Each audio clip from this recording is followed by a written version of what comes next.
Praise the Lord. Out here getting it in with the Lord. It's about 7 something a.m. Couldn't sleep. Insomnia checking on me. Pain checking on me. You know, oftentimes when I have conversations with pretty much anybody, I'm blessed of God to turn the lemons into a lemonade. A horrible situation, a bad situation, or a consistent, persistent, constant situation. And I talk to relatives, friends, co-workers, ex-Army buddies, friends of mine still at the Pentagon, friends of mine in D.C., just from all walks of life. And some of you have heard some of the monologues and dialogues and subject matters because you recognize yourself in the counsel or the conversation. So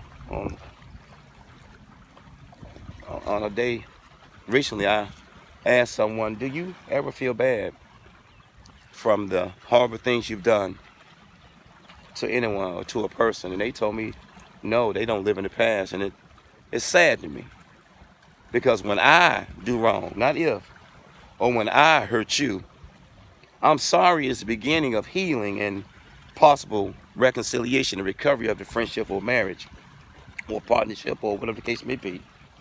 But to say that you don't live in the past after you've hurt someone, that is a very selfish individual, and I'm going to say it like I mean it, and I don't care about your feelings, because feelings are hurt, and they also can be reconstructed. But to say that I don't live in the past, you know, to use that as an excuse not to make amends. And when you make amends, you're trying to stitch and sew something up that you caused to bust open. To make amends is to try to fix or stitch up something that, or staple that you have cut, wounded, or stabbed. But to say I don't live in the past after you are guilty of umpteen multiple offenses against the same person or persons, to say I don't live in the past when you are guilty as hell, more than likely the person gonna keep on doing it. I'm just telling you from experience. To say I don't live in the past when you are guilty of hurting someone repetitively, consistently, or constantly, that's the wrong verbiage. That's the wrong attitude. That is no altitude. Let's leave this alone. If or when, most of the time it's if, you say you're sorry, it's the beginning of healing. It's the beginning of reconciliation. It's the beginning of the initial process of trying to, you might not be able to fix it. See, everything on earth cannot be resolved of man, but everything on earth can be addressed of man and only can be resolved of God, as I leave this be. We need to be, a lot of us do. You know who you are. Somebody, you heard somebody ask you for an apology, or you play the freeze out game. I ain't gonna apologize. I know I'm wrong. Or you say stuff like, I remember the time you said this. I remember the time you done that. What about the time now? What about the current offense, as I leave this be? We have to stop being so hard-headed, hard-hearted, hard-minded. You know, if we're going to reconcile, you know, what gets me is that when you get with someone, or you meet someone, or you start over with someone, it's a shame if they have more offenses against you than your ex-husband or ex-wife. It's a shame when the person you were with versus the person you with now hurts you more than the person that you left. Y'all need to take into consideration what I just said. It is sad. It would behoove us, it's the person you with now, have they hurt you more than your ex-husband, ex-wife? It's just something that's been on my mind as I leave this beat. But we owe it to the person. We owe it to ourselves, not to just be apologetic. My mom was about to beat me one time. My dad walked in and I got tuned up, and my mom's name was Marie. My dad called her Ree. He said, Ree, leave that boy alone. My mom said it just like this. He know why I'm about to whoop his ass, and I do too, and you don't. My daddy bucked his eyes and walked out, and she told me, get up off the bed. She had you lay across the bed, and you had to put your hands out to your side and submit to the whooping as I leave this beat.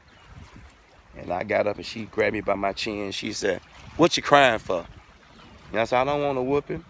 She said, are you crying because you hurt me, or you crying because you got caught? And I bucked my eyes, and she grabbed me by my chin and my cheek and kissed me on my forehead and told me to do better. And that was the last time my mom whipped me. I'll never forget it. I was 9 years old, and that was the last time she whipped me, and I'm 52 now. And I thought of my mom in such a light to give me a reprieve and a pardon like that, knowing I was guilty as homemade sin. As I leave this be, when we hurt people, it is our obligation, it is our spiritual duty. You can't heal them because we have no healing power, only if God allows us to be a vessel. We need to make amends, try to sew and stitch things up. Stop making excuses for our behavior and mistreatment of others. I'm not angry, just in my mind walking around. Look at this.